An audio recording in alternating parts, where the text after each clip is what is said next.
Hello friends, आज हम बात करेंगे इलेक्टिव सीजर क्या होता है और इमरजेंसी सीजर क्या होता है, दोनों में क्या अंतर है उसके बारे में बात करेंगे। तो देखिए, इलेक्टिव सीजर जो होता है वो पहले से प्लान्ड होता है और इमरजेंसी सीजर जो होता है वो इमीडिएटली जो है वो डिसाइड होता है कि भाई इमरजेंसी सीजर होना है या नहीं होना है।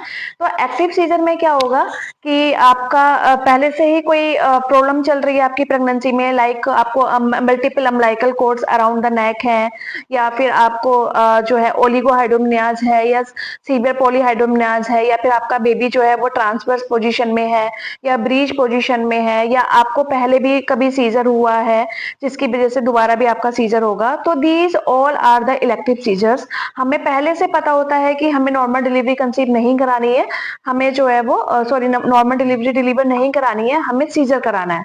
तो ये हमें पहले से ही आइडिया होता है, उसके लिए हम पहले से तैयार होते हैं और हमारा प्री प्लान्ड होता है कि हमें सिजेरियन के द्वारा ही अपनी डिलीवरी को कंडक्ट कराना है। तो उसको हम इलेक्टिव सीजर कहते हैं।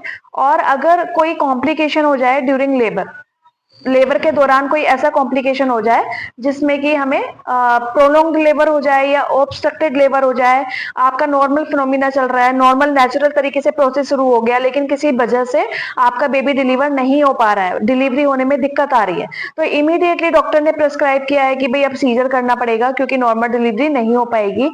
आपकी जो पेल्विक बोन है वो बहुत ज्यादा नैरो है, वो एडिक्वेट नहीं है नॉर्मल डिलीवरी के लिए। तो फिर उस समय पे जब हम डिसाइड करते हैं कि भाई सिजेरियन कराना है, या फिर बेबी की धड़कन कम होने लगे, या रास्ता नहीं खुल रहे, या कॉन्ट्रैक्शन आपके स्टॉप हो जाए, इस तरह की कोई भी प्रॉब्लम हो जाती है, तो फिर हम तुरंत डिसाइड करते हैं कि भाई सीजर कराना है और सीजर के थ्रू, एलएचसीएस के थ्रू हमें डिलीवरी करानी है।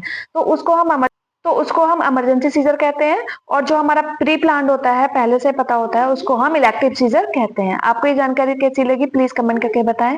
Thank you so much.